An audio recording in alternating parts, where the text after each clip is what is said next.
Le silence régnait sur la place Saint-Pierre.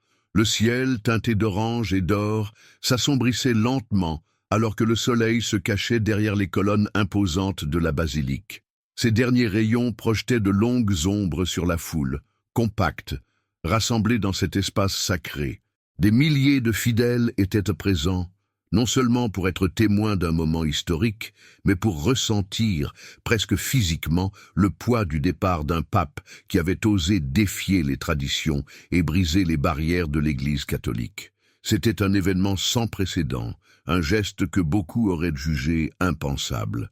À ce moment précis, le leader de la plus grande institution religieuse du monde, un homme devenu le symbole du renouveau et du changement, était sur le point de dire au revoir. Pas à cause d'un âge avancé ou de problèmes de santé, mais par une décision personnelle, profondément réfléchie. Face à une foule émue, son regard reflétait une sérénité que seuls ceux pleinement conscients de leur mission et de leur choix peuvent posséder. Avant de poursuivre, je vous invite à vous abonner à la chaîne. Beaucoup de gens qui regardent nos vidéos ne sont pas encore abonnés, et il est facile de comprendre pourquoi. Nous sommes ici pour vous apporter des réflexions puissantes qui nourrissent votre foi et transforment votre vie. Si vous souhaitez continuer à recevoir du contenu qui vous rapproche de Dieu et renforce votre esprit, abonnez-vous maintenant. De cette manière, vous ne manquerez aucune vidéo qui pourrait changer votre vie pour toujours. Le vent soufflait doucement, emportant avec lui des murmures de prière et des larmes silencieuses. Certains fidèles serraient leurs chapelets avec dévotion, tandis que d'autres brandissaient de petites pancartes de remerciement. Les cloches de la basilique restaient muettes, mais le battement des cœurs réunis emplissait l'air d'une intensité presque palpable. Puis, une voix s'éleva, douce mais ferme. « Merci d'avoir marché à mes côtés. » Peu de mots furent prononcés, mais leur poids était immense. Ce n'était pas seulement l'adieu d'un leader, mais la fin d'une ère de transformation au sein de l'Église. Pour certains, cet instant marquait la perte d'un espoir renouvelé. Pour d'autres, il ouvrait la voie à un héritage destiné à résonner pendant des décennies. En regardant en arrière, la trajectoire du pape François apparaissait comme une succession de choix audacieux. Dès son apparition sur le balcon de la basilique Saint-Pierre, un changement se faisait sentir. Contrairement à ses prédécesseurs, il se présenta sans les ornements luxueux traditionnels, refusant la croix d'or pour conserver sa simple croix de fer. Ce détail, en apparence anodin, était en réalité une déclaration puissante. Son pontificat serait différent. Son choix de nom en disait long également. François, en hommage à saint François d'Assise, le saint des pauvres, des démunis, de ceux qui renonçaient au pouvoir au nom de la foi. Ce soir-là, le Vatican venait de basculer dans une nouvelle ère. Dès les premiers jours, il prit des décisions qui bouleversèrent les codes établis. Contrairement au pape précédent qui résidait dans le somptueux palais apostolique, François choisit de vivre dans un modeste appartement à la Casa Santa Marta, au milieu d'autres religieux.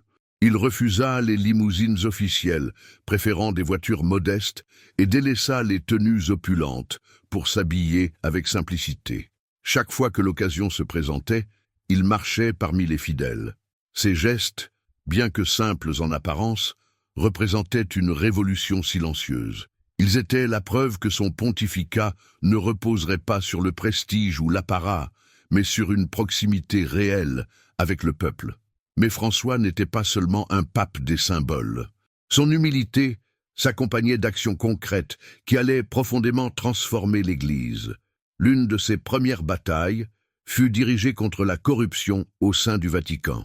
Depuis des années, la Banque du Vatican était au cœur de scandales financiers et d'accusations de blanchiment d'argent. Sous sa direction, des réformes radicales furent mises en place. Il limogea des figures influentes, instaura des audits transparents et imposa une nouvelle gouvernance.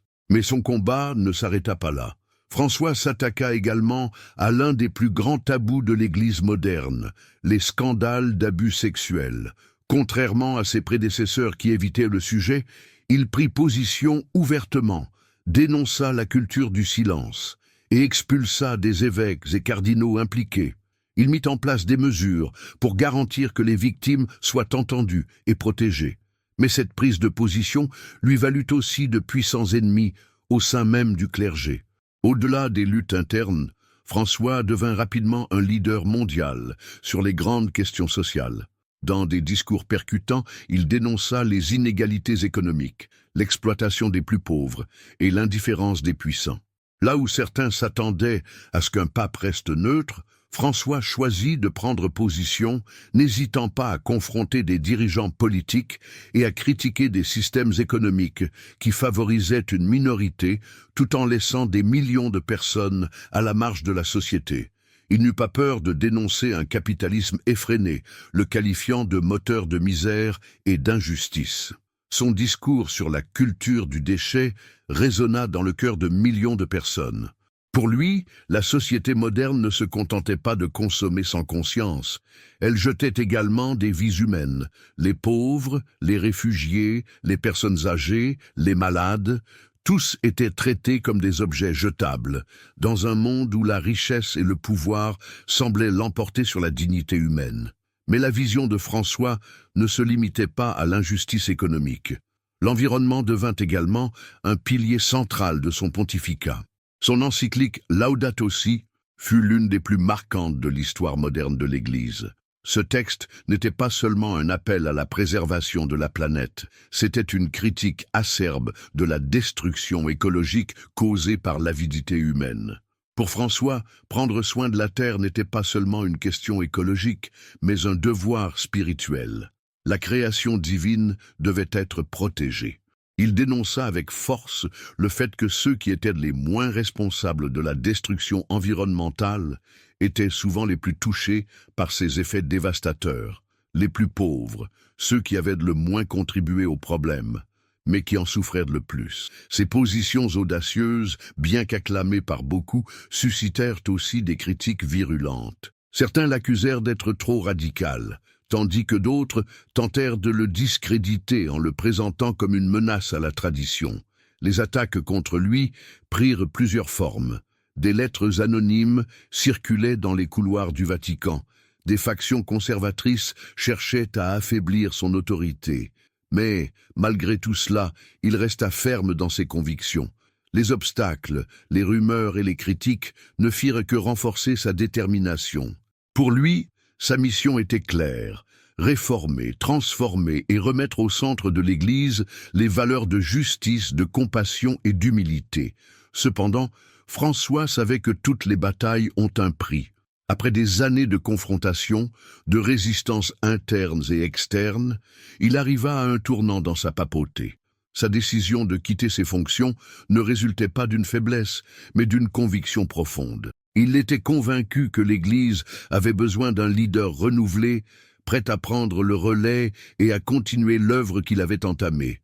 Lors de cette dernière nuit, devant la foule rassemblée sur la place Saint-Pierre, ces mots furent simples, mais porteurs d'une grande force. « Que Dieu vous bénisse toujours ». C'était la dernière fois qu'il s'adressait au peuple en tant que pape, mais ses actions, ses paroles et son courage continueraient à résonner bien au-delà de cet instant.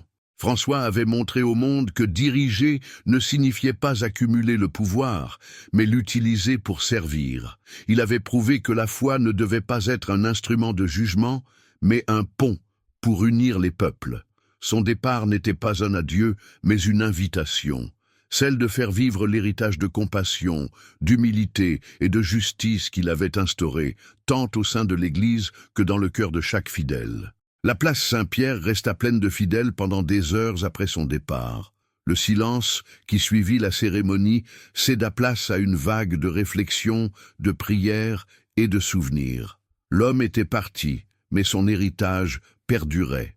Que reste-t-il lorsqu'un leader aussi influent décide de partir?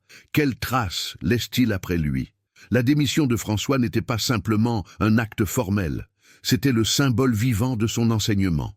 Dès le début de son pontificat, il avait affirmé que le vrai leadership ne résidait pas dans le pouvoir ou le statut, mais dans le service aux autres. Il croyait fermement que l'Église devait être un refuge pour les plus vulnérables, pas un palais pour quelques privilégiés. Sa décision de se retirer était donc en accord avec cette philosophie. Il n'avait pas l'intention de se maintenir par orgueil ou par respect des traditions. Il savait que sa mission était accomplie et que l'Église devait maintenant avancer, prête à affronter de nouveaux défis et à emprunter de nouvelles voies. Cependant, tout le monde ne partageait pas cette vision de son départ. Au sein du Vatican, des voix conservatrices voyaient la démission de François comme un signe de faiblesse, une rupture avec la tradition susceptible d'instaurer de l'instabilité dans l'institution. Certains pensaient qu'il devait continuer quels que soient les défis, tandis que d'autres, plus critiques, considéraient son départ comme une opportunité pour inverser les réformes qu'il avait mises en place. Mais la réalité était que sa décision de se retirer n'avait pas été prise à la légère. Dans les coulisses du Vatican, de nombreux événements laissaient entendre que François faisait face à une pression énorme. Les changements qu'il avait entrepris avaient rencontré une résistance farouche, et certains, au sein de l'Église, préféraient le voir partir. Le poids de la responsabilité, les batailles incessantes et les pressions internes l'amenèrent à réfléchir profondément à l'avenir de l'Église et à son propre rôle dans cette évolution. Mais François ne se laissait pas perturber par les jeux de pouvoir au sein de la curie romaine. Son souci premier restait toujours le peuple. Pendant son pontificat, il visita les lieux les plus oubliés du monde, des favelas du Brésil aux camps de réfugiés en Syrie. Il s'agenouilla devant les prisonniers, lava les pieds des démunis, soigna les malades et partagea des repas avec les sans-abri. Il fit ce que peu de dirigeants d'Église avaient osé faire avant lui, amener le Vatican dans les rues du monde, là où se trouvaient les plus vulnérables. C'est cette proximité avec les laissés pour compte qui rendit son adieu si poignant. Il ne quittait pas seulement un poste, il laissait un héritage vivant, une inspiration qui continuerait de vivre à travers chaque personne touchée par son message de compassion et de justice. Son pontificat fut un tournant majeur, tant pour l'Église que pour le monde. Il affronta les critiques, la résistance et même des menaces, mais il ne se détourna jamais de sa mission. Il savait qu'il ne pouvait pas tout changer seul, mais il croyait fermement que chaque pas vers la réforme était un pas vers un avenir meilleur. En plus de ses réformes internes, il prit des positions claires sur des enjeux mondiaux. La crise des réfugiés, l'exploitation des travailleurs, l'injustice sociale et la destruction de l'environnement. Son message était simple mais puissant. Prendre soin des plus vulnérables, protéger la planète et défendre la dignité humaine. Ces principes, bien que non partagés par tous, constituaient l'essence même de son pontificat. Mais toutes ces actions, toutes ces réformes n'étaient pas sans opposition. Au Vatican, des rumeurs circulaient, suggérant que certains membres de la hiérarchie cherchaient à affaiblir son autorité. Ils divulguaient des documents secrets et tentaient de miner sa position. La pression sur François augmentait chaque année. Mais malgré cela, sa vision restait claire. Son départ fut un moment bouleversant, et bien que choquant pour beaucoup, il fut également perçu comme le symbole de son engagement profond. Il n'avait jamais voulu être un pape qui accumule le pouvoir. Il avait montré au monde que la véritable mission d'un leader ne réside pas dans le maintien d'une position, mais dans l'impact durable qu'il laisse derrière lui. Lorsque François quitta la place Saint-Pierre pour la dernière fois en tant que pape, il le fit en paix. Il savait qu'il avait accompli sa mission. Il avait défié les forces qu'il devait affronter. Il avait été la voix des sans-voix. Et surtout, il était resté fidèle à sa foi. La place Saint-Pierre resta silencieuse bien après son départ, chacun des fidèles réfléchissant à ce qu'il venait de vivre. Ce n'était pas la fin, mais le commencement d'une nouvelle ère pour l'Église. François avait prouvé que la véritable essence du leadership ne se mesure pas en années passées à la tête d'une institution, mais par l'impact profond et durable qu'un individu laisse dans le cœur des autres. La graine plantée par François ne cesserait jamais de croître. Ses réformes, ses paroles et ses actions ont marqué un avant et un après dans l'histoire de l'Église catholique et au-delà. Son appel à la compassion, sa défense des plus vulnérables et son engagement pour la justice sociale continueront de guider l'Église dans les décennies à venir. Peut-être que son départ n'était pas une fin, mais une invitation à chacun de nous à poursuivre cette mission. Si ce contenu vous a inspiré et que vous souhaitez continuer à recevoir des réflexions qui nourrissent votre foi, n'oubliez pas de liker cette vidéo, de vous abonner à la chaîne et d'activer les notifications. Rejoignez notre communauté et aidez à diffuser ce message d'espoir et de transformation. Qu'en pensez-vous? La décision de François de renoncer à son pontificat était-elle la bonne? Pensez-vous que sa mission était accomplie ou qu'il avait encore des choses à offrir à l'Église? J'aimerais connaître votre avis. Partagez vos réflexions ou votre expérience dans les commentaires ci-dessous. N'oubliez pas de vous abonner à la chaîne et d'activer les notifications. Ainsi, vous ne manquerez pas les contenus transformateurs que nous préparons pour vous. Chaque vidéo est une nouvelle occasion d'approfondir votre foi et de vous diriger vers une transformation spirituelle. En attendant, profitez de notre prochaine vidéo qui s'affichera à l'écran. Elle est une continuité de cette réflexion et touchera sans doute votre cœur. Merci d'avoir été avec nous. Je suis Mathis Lefebvre et à très bientôt dans le prochain vidéo.